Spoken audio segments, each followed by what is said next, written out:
Do you struggle to cook in your RV kitchen?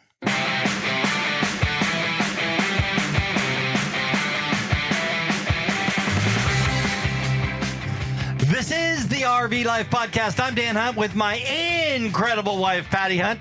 She's right over there next to me. She'll be with you in just a second or two. Now, I'm going to ask you a question. Do you really struggle to cook in that RV kitchen? Well, you don't have to anymore. Today's guest lives in 90 square feet, a converted school bus, and his book will teach you how to bake to roast on your stovetop. And when it comes to cooking, the sky is the limit. So watch out, restaurants. You may not be getting the RV business anymore. Cooking is definitely different in an RV. And a lot of our cooking gets done out on the grill. But okay, yes, we do cook a lot on the grill, and cooking in an RV is definitely challenging. Now, just to let people know, Dan and I have been on the road full time, and it's going on close to 3 years. And just so you could picture our kitchen, we live in a 40-foot Monaco. So she's an older unit. with two slides. With just two slides on the one side, so it's a little tight in here. And our kitchen space is probably a decent size for a lot of RVs, probably a decent size. We do have 4 burners. I had to check that. Actually, we have 3 burners and we have a stove, and we'll talk more about the stove. But traveling in the RV and trying to cook meals that, bigger, more interesting meals, definitely a bit of a challenge. So we're very excited to hear from our guest today and how we can get those bigger special meals cooked. Yes. And my answer up until this point is the restaurant is down the road. Or, we do have one of those barbecues that's the suitcase size, and you open it up and, it gets some pretty good heat. And we have a griddle top for that as well. So Right. that works out for us Making very breakfast on that has definitely been your forte, I'll say, on that griddle and your famous pancakes. But I do miss some of that baking type things that are being made. So I'm excited to hear from our guests as to how to do some of these other recipes, that we can try. We're going to talk about all kinds of things, cooking in small space. I'm going to throw a curveball at him because I didn't talk to him about this up front. But we're going to talk about ovens and lack of ovens. We're going to talk about microwave ovens, and then that famous convection oven that nobody really knows what a convection oven does, but it can be a really spectacular thing. So we're going to talk about all of those things right here on the RV Life Podcast. Now, that sound means it's time for today's fun fact. Our fun fact is brought to you by Open Road Resorts with 4 great locations, 2 in Montana, 1 in Idaho, and 1 in Texas. We can't talk about Montana and Idaho yet because we haven't been there. We're planning on going up there this summer. But Texas, man, we had a great time there. What a wonderful facility that was. It was a great campground. My favorite was the RV, literally. And again, we live in a Class A, so we have a big front window and overlooking the lake. I think it was called a lake, the lake, with those sunsets every night. Just simply amazing. I can't describe it anything other than amazing. Absolutely amazing. And, I'm going to throw a little bit of a plug in out there. We sat on our table out in front of our RV and we worked all day with this Lido tablecloth. It makes the world of difference having a quality tablecloth outside. And we sat there. We had meetings with Chase Becker, the owner of Open Roads, or one of the owners of Open Roads Resorts. Yep. And we talked to him about upcoming projects and his advertising contract with us. But we really, really love the Lido tablecloth. It is the center. That table out in front of our RV is the center of our campground life. Absolutely. And if you go to our social media, both Facebook and Instagram, RV Life Podcast, you can see this beautiful yellow tablecloth with these flowers on it. It just brightens up the whole area. And there are a lot of choices, but I love that tablecloth.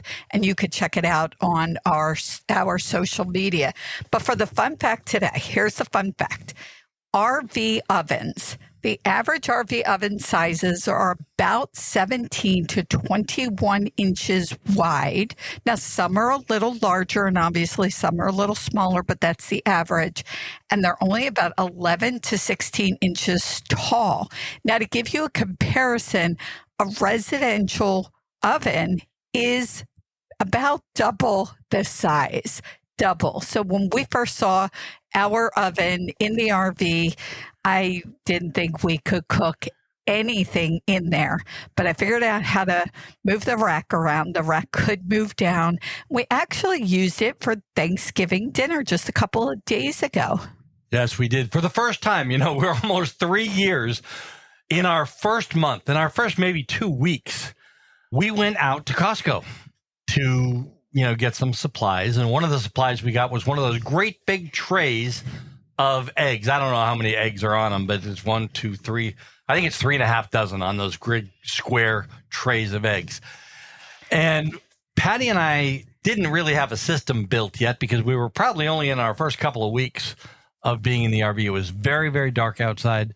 And I went to hand the eggs up to Patty in the RV so I don't have to go up and down the stairs 15, 16 times. And she wasn't ready when I took my hand away, and we had 3.5 dozen eggs that were broken at 8 o'clock at night in an RV park. So what do you do with 3.5 dozen fresh eggs? I started to think, and I came up with, let's make a quiche, because you need a lot of eggs for a quiche. So we got the best that we could, and we put them all together, and we made up a quiche. And not even thinking about the oven, not even a thought in the world about the oven. We had this beautiful glass pie tray. It was beautiful. And we made the thing up. I made a graham cracker crust from scratch. We really put it all together, and Patty was ready to eat this quiche before it even got in the oven. Well, we go to put it in the oven, and the pie dish did not fit in the oven from side to side. It just did not fit in the oven from side to side. So not to be outdone, I went outside. I pulled out my suitcase barbecue grill, and I opened it up, and I put the flat grill thing on there. And then I built an aluminum foil air gap so we wouldn't burn the bottom of them. We still burnt the bottom.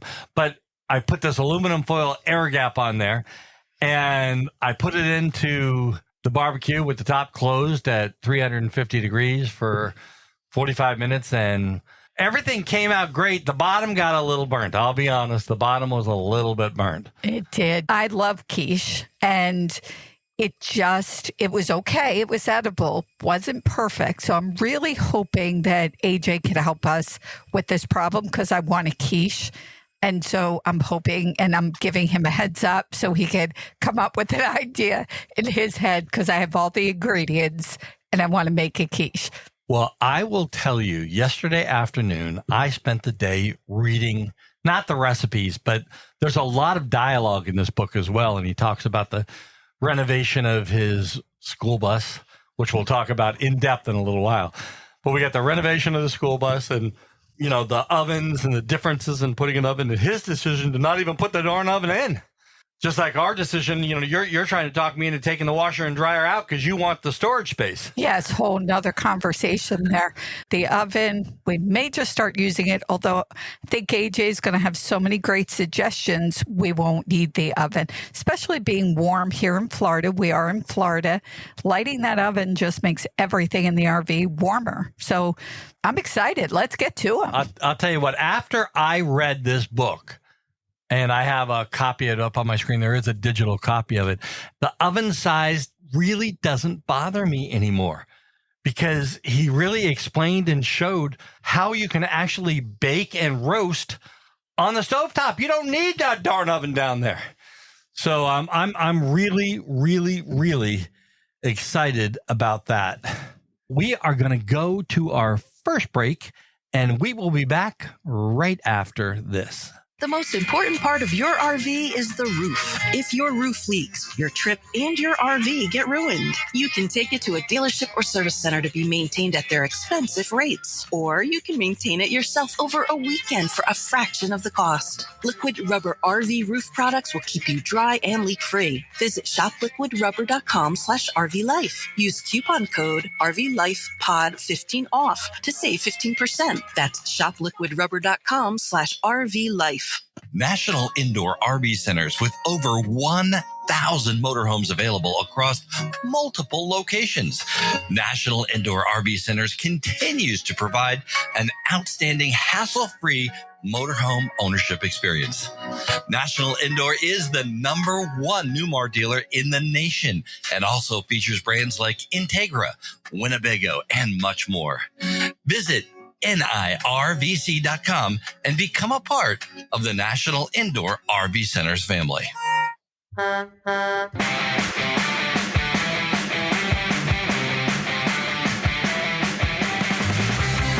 listening to the RV Life Podcast. I'm Dan Hunt with my incredible wife, Patty Hunt. Our guest today is a chef, a writer, a traveler, a photographer, and he's a self-proclaimed dilettante. Okay, I know not many of us know what the heck that word means, so I went and looked it up for you. Now, a dilettante is a person who cultivates an area of interest, such as the arts, without any real commitment, meaning you didn't go to school and get a degree in it and that kind of stuff, or knowledge. Well, one of these areas that our guest today does have a real commitment to is cooking, and cooking in small spaces. As a matter of fact, he wrote a cookbook about it, and I'm trying to get it up on my screen. It's called The Bus Life Kitchen. I spent the day yesterday reading this book. It's a quick read. There's a lot of recipes, over 100 recipes, over 115 cuisines, I think it was. Over 100 recipes and 15 cuisines. Oh my goodness, it is really, really something. Now, it shows you, the RV Life listener, how to do it yourself. It's available on Amazon. It's available through his website. You can even get a signed copy of this book from his website. And Patty, I know Patty loves this part of it. She talks to every one of our guests and gets a discount code. And she's got a discount code. She's going to tell you about that. And we will put all of the links and all of the names and all of that kind of stuff. We're going to put that all in the show notes right below, or after you're off your walk or your bike ride or whatever you're listening to the RV Life podcast. You can go to those show notes and get all the information so you can go right to it. Today, I want to welcome our guest, AJ Forget, and I hope I said that right. He's the author of the Bus Life Kitchen Cookbook. Welcome to the RV Life Podcast. Thank you so much for having me. Thank you for being here with us. So we want to just jump in and let's have our listeners get to know you. I guess the first question is, why a school bus? Well, so when I first met my wife, we were both independently thinking about doing the van thing. And pretty quickly, we decided that we were going to do it together, and that with two of us and a dog, a van was just not going to cut it. So we found a deal on a short bus, got it for about $5,000, and started the build within about 3 months of meeting each other. And it's worked out really well. AJ, the subtitle of your book, or the bottom tagline of your book, is Cuisine for the Modern Nomad. I've been talking to a couple different people about what is a modern nomad, and everybody seems to have a different definition for that modern nomad. Yeah, it's something that I've spent a lot of time thinking about, and that it's a little bit hard to put a pin in because everybody has a different idea, like you said. But for me, I think what we're seeing is a lot of people who are sort of taking to the road, living full-time, traveling full-time in their rigs, but they're taking their life with them. You know, you're not just on vacation. It's about getting out there and, you know, keeping working and living your life fully while on the move.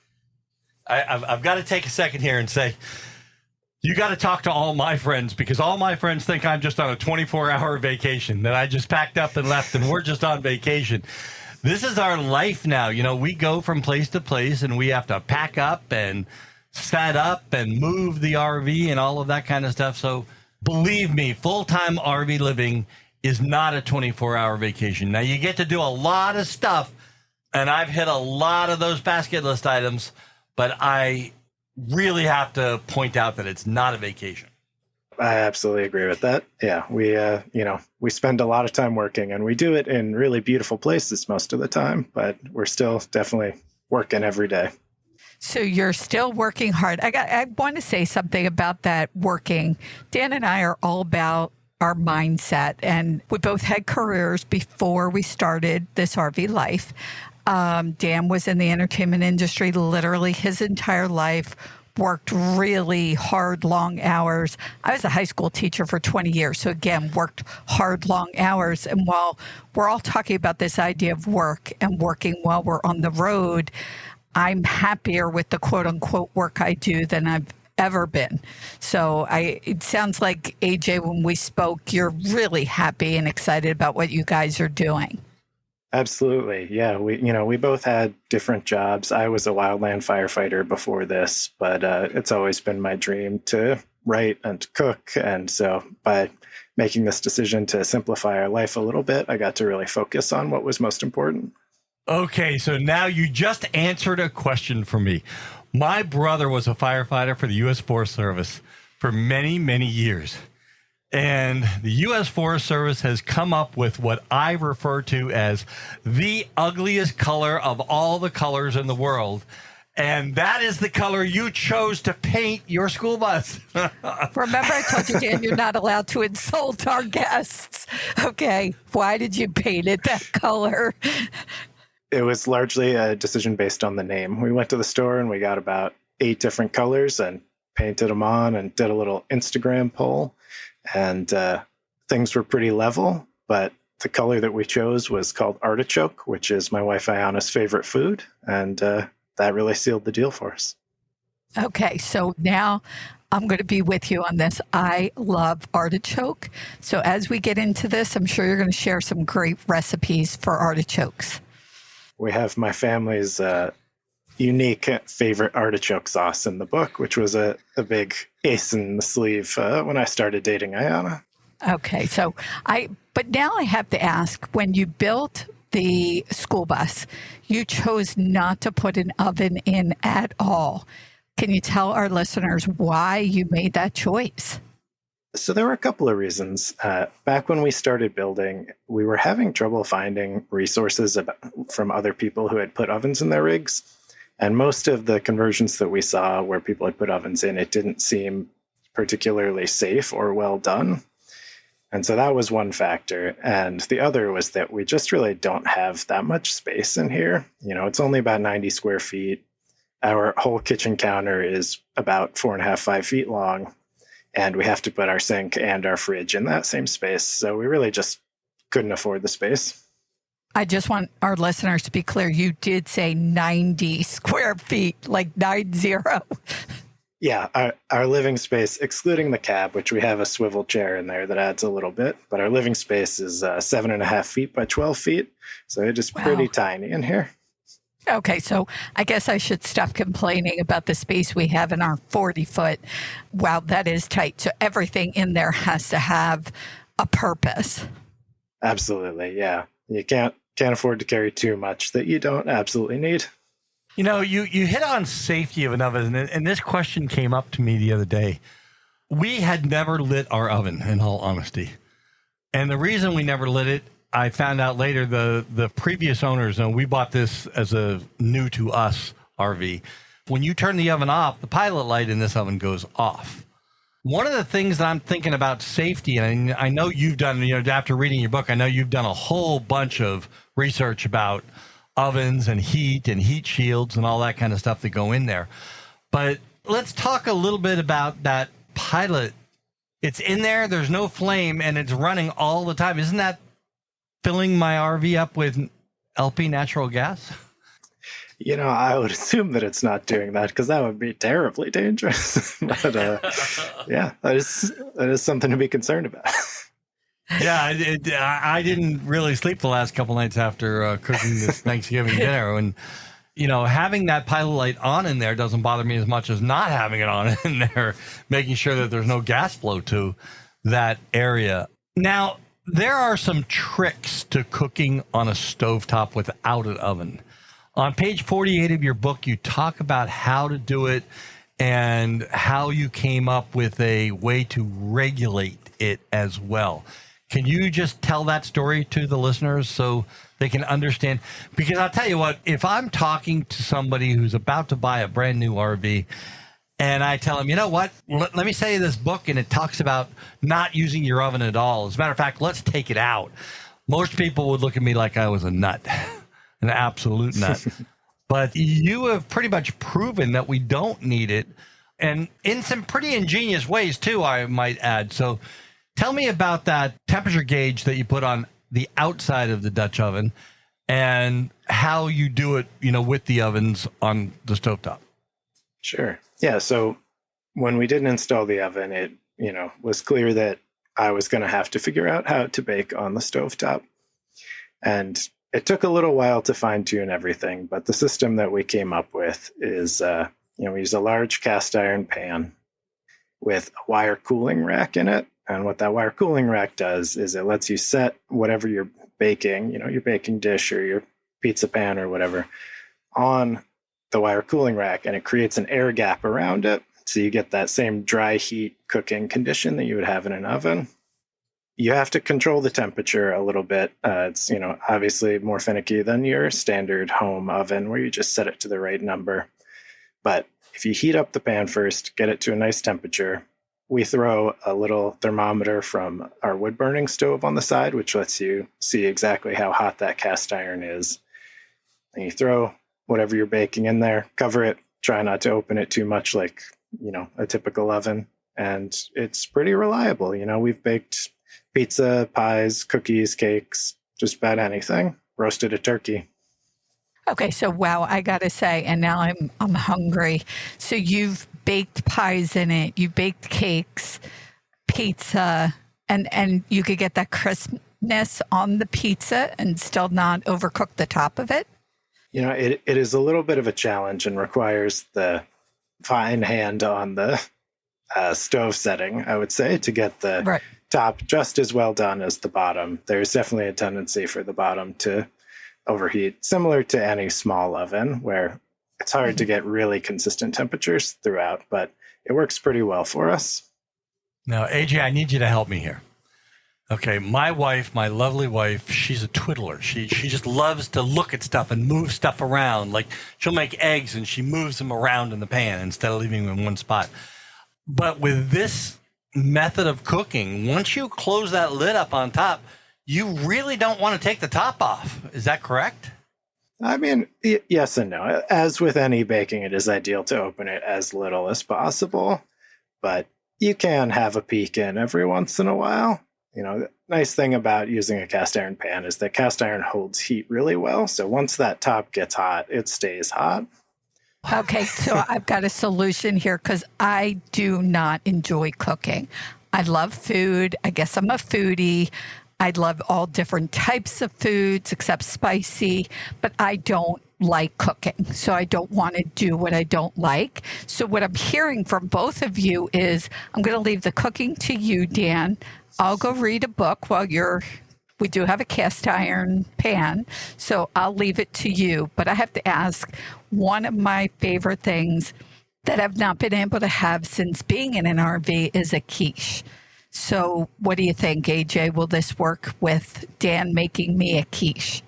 Yeah, it sounds like he's ready for it. Sounds like he's got the knowledge he needs now. Okay, AJ, with over 100 recipes, 15 cuisines, and many, many, many, many years of research and cooking and trying and, oh, that didn't work and, oh, that worked. Do you have a favorite recipe? It's a question that I get a lot, and it is a really difficult one to answer. I've worked hard at all of those, and from the cookbook, my favorite might just be the most complicated one, which is the Vietnamese pesto noodles with clay pot pork.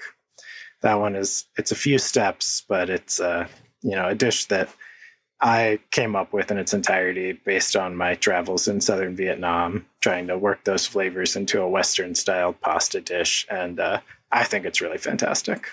And I got to say, what I want to dive in a little more to the types of cooking, because when I look through the book, it's not your average everyday type meals. Now, I did come across what you said was the best guacamole, so I can't wait to try that.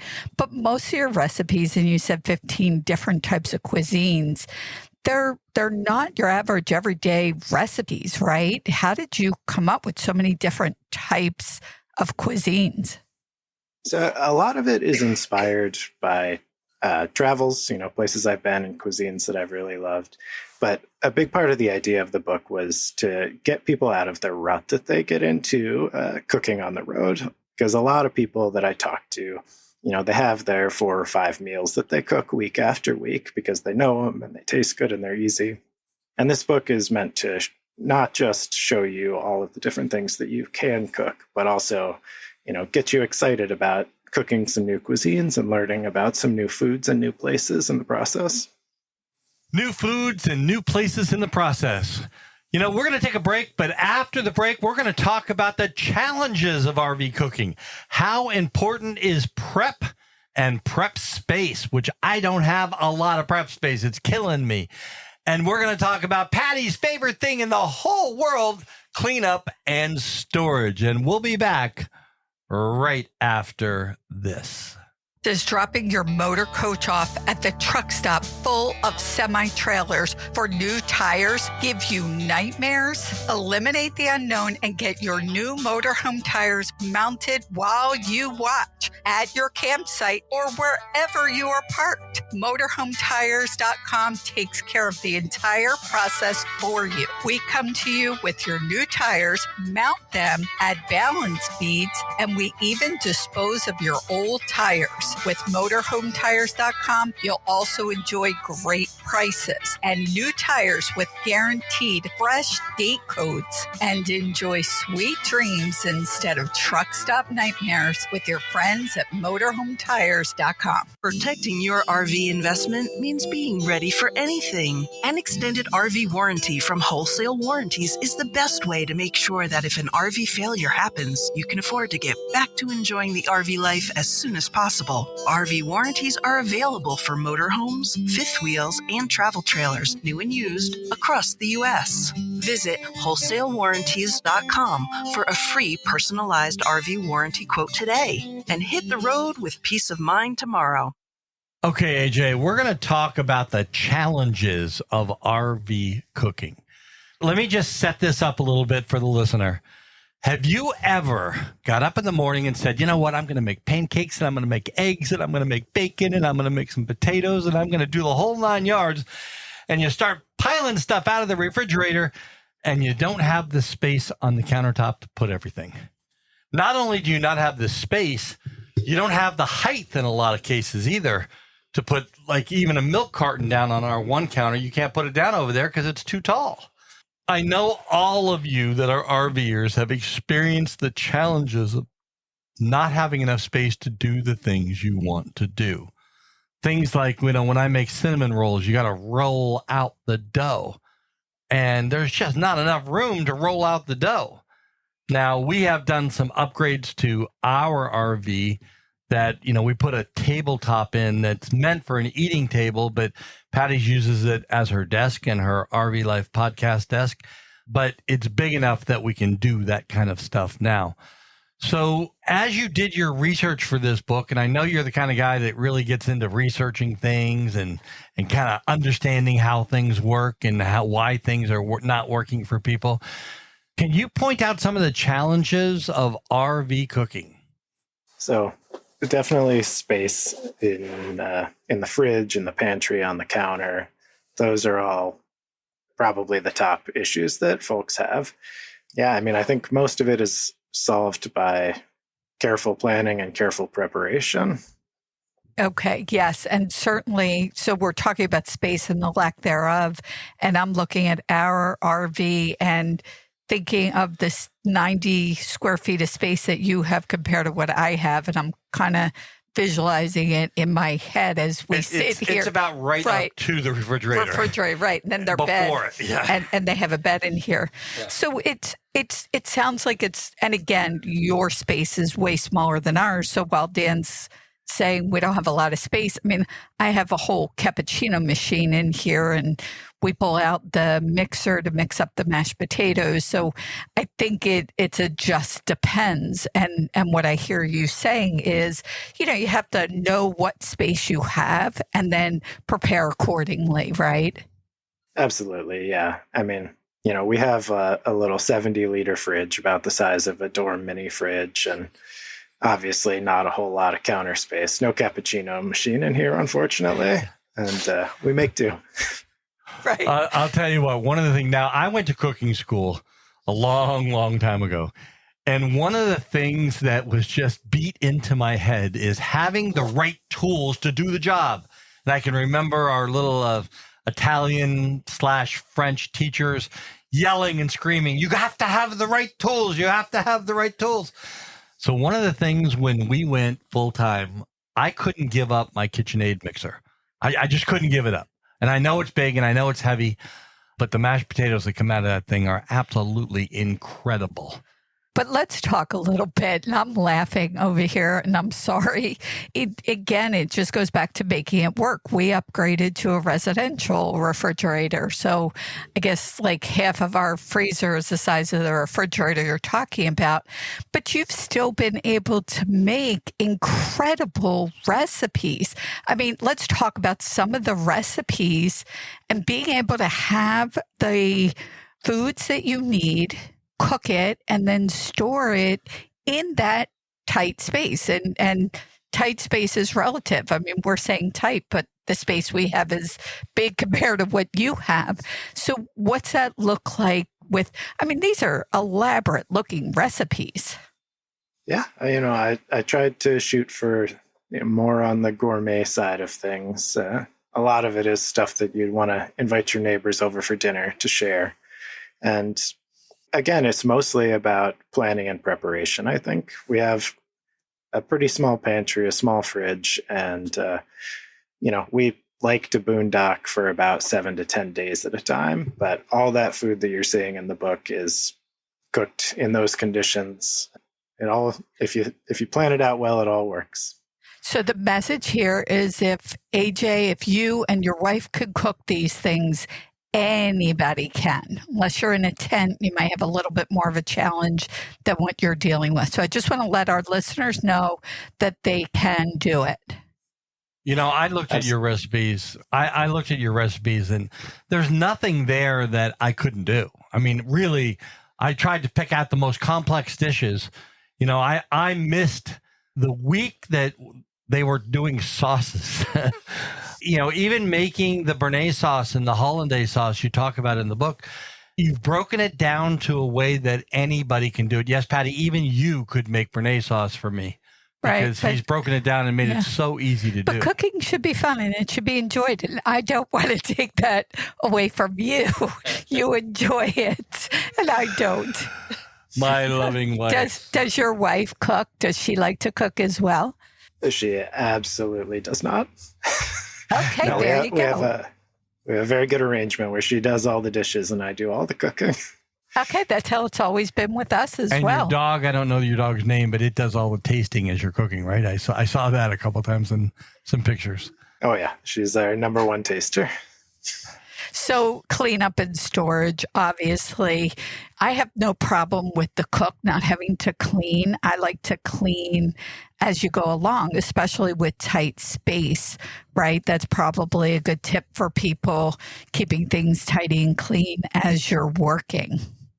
Definitely, yeah. Especially with, when I'm developing recipes, I make much more of a mess than I would normally cooking. And I try to always make sure that I'm taking care of stuff while I'm working so I don't leave her with too much of a mess. Yeah, I leave a trail behind me. I've been in the kitchen. Your book makes it look so darn easy. you talk about these stuff with ease and with joy, and it's like you can do this. And I think that's the big hurdle that most people have to get over is I can't do that. But yes, you can do this, And if you start off with some of the more basic, smaller things, like for instance, one of my favorite things in the world is guacamole. Eggs Benedict. Eggs Benedict. Eggs Benedict. Your second favorite thing. My second favorite thing. It was a guess. But, people think that you have to go to a Sunday brunch and pay $25 to $30 to get Eggs Benedict, but you really don't. It's not a difficult thing to do. And your recipe takes it down to step by step. Prepare the sauce first. Don't make the eggs first and then go try to make the sauce. Prepare the sauce first. But once you have that hollandaise sauce done, and then you prepare your eggs, it just drips right over. And I think poached eggs like that take about 2.5 to 3.5 minutes from boiling water. Is that correct? But if I'm thinking correctly, about 2.5 to 3.5 minutes. So it's not a lot of time to make those poached eggs. And I have personally made poached eggs like that for large groups of people too. So you just have to develop some techniques to do a bunch of them at the same time. And know that if you put 2 or 3 eggs in one pan of boiling water, it's going to bring that temperature down. It's not going to be boiling anymore. So that means your time has to go up. So once you get the feel of this, you really make it look easy. So my question to you is it really as easy as you make it feel? I really think so. I have an essay in the book dedicated to learning to cook, and I really think that there's pretty much nothing in cooking, and especially nothing in that book, that it should be a frightening hurdle to anybody. It's all simple procedures. Every single recipe in the book fits on a single page, so none of them can be too complicated. And, like any other skill, you pick things up one at a time. And so maybe you cook the recipes that you're more comfortable with in the beginning, start taking on some more challenging ones, some hot butter sauces like béarnaise and hollandaise, and pretty soon you're an expert. So, and again, I love béarnaise sauce. Yeah. And I've read parts of the book as well. Again, I don't necessarily enjoy cooking, but I have to say, where you talk about that anybody could do it and you break it down, I was no longer threatened by these gourmet, as you call them, and they are gourmet recipes because, Dan and I go through times all the time where it's like, okay, what are we going to eat? So we do try to expand. We sometimes do a quick fajita because we have leftover meat, or we'll do the hamburgers. We do try and do things that are a little bit more than just quote unquote camping type meals. So I do have to say that I didn't feel threatened by the book. You broke it down really nicely. You made it easy. So I do feel like I could take on the béarnaise sauce. I don't want to, but I can. So that's good to know. Don't be afraid to go out and get the right tools, get the right slotted spoon that you might need, or the right different things. Can you give me 2 or 3 essentials that you really, really need in the kitchen?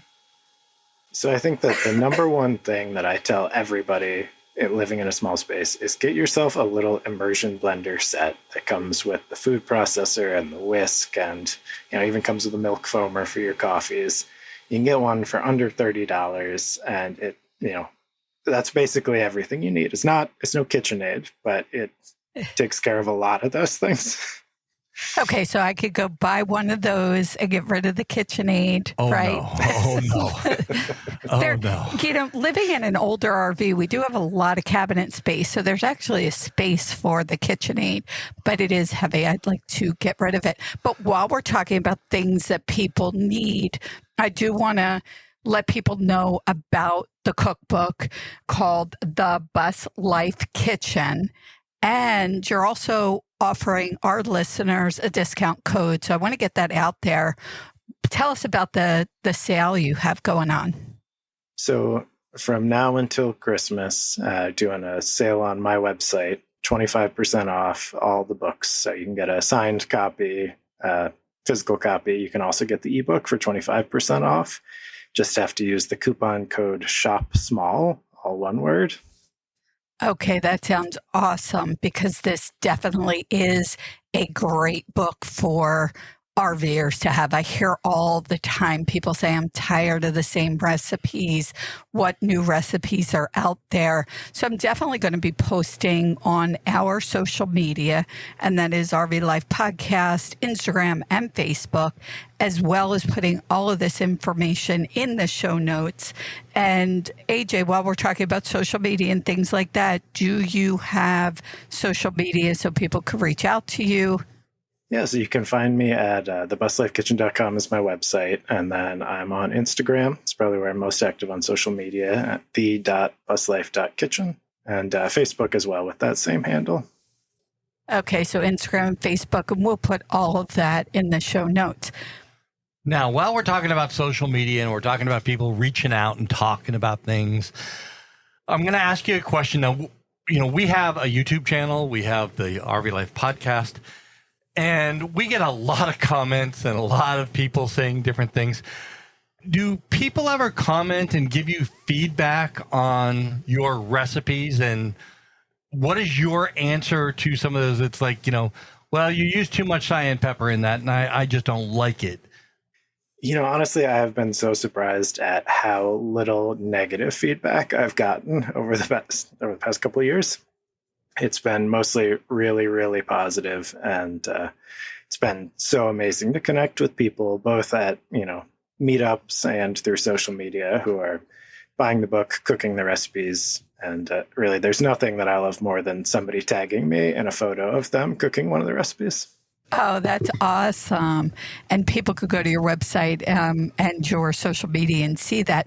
Now, do you do meetups yourself, or are you talking about meetups you go to that other people do? Meetups that other people do. We went to Descend on Bend, Northwest Nomads. We'll be at Schoolypalooza, FanFest just in October. We get around to a lot of those. Great. So people could catch you at some of those. Do you ever have people that make requests for new recipes they'd like you to cook? Like my request for a quiche. Is there a second cookbook in the works? Yeah. So after the first cookbook, that was when I really started connecting with the nomadic community more. And I've definitely gotten a number of requests. And there is a second cookbook, which is nearing completion with a number of those requests in it. How about the quiche? Will that be in there? It will now. It will now, just for me. I'll see what Patty's I can do. quiche. We'll call it Patty's quiche. Spell it with an I. Yeah. Patty with an I. I'm wondering, is your second book? I want to say that this book is a lot of gourmet type recipes. Is there anything for the more everyday type common people in this next one? I stick to a similar style where I think that there are things in there which can be weeknight meals for sure. They might not be something that you are as familiar with, but once you get the hang of it, especially, it is, nothing in there's too daunting. Well, some of the things in there are a little daunting. But well, I will tell you that I will try cooking a lot of these, and I will post. I'll do a video of it, and I will post it on our social media. And I just want to say something, too. Like, for Dan and I, there are some things that we don't like. Like, we don't like spicy. And I'm looking at your guacamole recipe, and you have 2 different kinds of peppers in there. It's easy to just take that out. It might not be the best guacamole then in the world, but it's easy to kind of take a recipe and then tweak it to your own taste, right? Absolutely. Everybody has different tastes, and there are a number of dishes in there that are on the spicy side. And I encourage people to, use these as inspiration. And if it doesn't seem like it's right up your alley, make it suit you. Great. Yeah. AJ, we got a break coming up, but after the break, we have a segment we call the Question of the Week. And if you could, it's a cooking question this week. I need help, so could you hang around and help us answer this question? Because I'll be honest, as much as I've cooked, I've never heard of this. Never, ever have I heard of this. It may be one of those legends that's true. So we're going to put you on the spot. With this one. It's not me, though. This is Sarah L. from Fort Lauderdale, Florida. And we'll be back with our question of the week and a lot more on the RV Life podcast right after this. The most important part of your RV is the roof. If your roof leaks, your trip and your RV get ruined. You can take it to a dealership or service center to be maintained at their expensive rates. Or you can maintain it yourself over a weekend for a fraction of the cost. Liquid Rubber RV roof products will keep you dry and leak-free. Visit shopliquidrubber.com/RVLife. Use coupon code RVLifePod15 off to save 15%. That's shopliquidrubber.com/RVLife. National Indoor RV Centers with over 1,000 motorhomes available across multiple locations. National Indoor RV Centers continues to provide an outstanding hassle-free motorhome ownership experience. National Indoor is the #1 Newmar dealer in the nation and also features brands like Integra, Winnebago, and much more. Visit NIRVC.com and become a part of the National Indoor RV Centers family. We are certainly a part of the National Indoor Centers family. I feel more and more connected to them. We did just spend time, as we said, in the Texas area. We went to their Dallas location. They do have 6 locations across the country. And we had time to sit down with Brett one-on-one. Brett Davis is the owner of National Indoor RV Centers. And what an amazing guy. Just a great down-to-earth guy. Absolutely. And his concept of dealerships, you go into this place and it's not an RV dealership. He has turned the concept around and made it like a marina. You know, in a marina, you take your boat out, but then you come back to the marina. Well, that's what you do with NIRVC. You can take your RV out, but then you bring it back and they'll service it and make sure the fluids are capped off and they'll wash it if you want. What a concept, and what great people to work with. Working with Brett Davis and his team at NIRVC, and we've been to several of the locations, it just really makes a difference. Yes. Now, I'm going to segue with makes a difference to one of our newer sponsors too, which is the Open Road Diesel Card. And I got to tell you, it is absolutely incredible. We have this little card, okay? It's just a little credit card, and it's attached to our bank account, and there's an app, and it tells us where their network of gas stations are. We save up to $1 a gallon on diesel fuel with this card. And it's just absolutely incredible. And they're now coming out with one of our nemesis. This has been our nemesis since we started RVing. It's that damn little teensy Easy Pass toll tag. So our Easy Pass toll tag has worked everywhere we went in the West, but we recently went into Texas and went from Dallas to Houston, and there's a toll road between those two. I think it's called the President Bush Parkway or something like that. But it did not work. And now all of a sudden on our Escapees mail service, let's get as many sponsors, free plugs in as we can. Our Escapees mail service, all of a sudden we got notice from the state of Texas because we were in violation of going through all of those tolls. Right. So, and I want to be clear, it's called Open Roads, and it is a fuel card. It's free. So to sign up is absolutely free. There's going to be a link in the show notes. And then the toll pass, which we have one shipping to us as we speak. It's our nemesis. Yes, but this toll pass will cover the entire state. They have launched the toll pass, so you could go on and sign up for one of those as well. As I get that information, I'll put that in the show notes. It costs $25 to get the toll pass, just like our Easy Pass did. And then you put something like $25 on. And this toll pass works the same as the others. I think it's only $24 to get the actual pass. Now, I believe when we send our easy passes back, because that's our next step, I believe we get that money back to us. Yeah. Okay. So that'll be great because we'll have to pay for all those violations that we're going to get when we didn't have the toll that covers the whole country. And I think you're right nice. when you said $24 because it works in all 48 contiguous states. Is that how you say it? But again, when you talk about great people, we've met some of the people from Open Roads. They're, again, amazing people, and we love working with great people. But now let's get back to the question. Okay, that sound means it's time for today's question of the week, brought to you by Clear 2O, your RV water solution. We all drink water, whether we like it or not.